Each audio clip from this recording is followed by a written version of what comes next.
আসসালামু আলাইকুম, hello guys. তো আজকে সেই নামকরা উতাইল হাটে চলে আসলাম। তো আমরা দেখি এখানে আসলে বিভিন্ন জাতের মাছ পাওয়া যায় ও ছাগল খাসি পাওয়া যায়। তো চলেন আপনাদের দেখাই যে এখানে কি কি জাতের মাছ পাওয়া যায়। ভাই চিতল মাছ কত করে?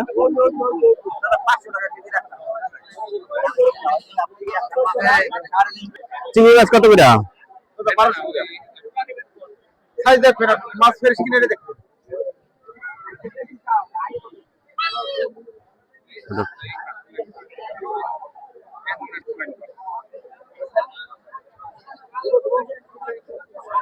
পুষ্কে দাও। রুই মাছ কত করে ভাই? এরকম হবে না।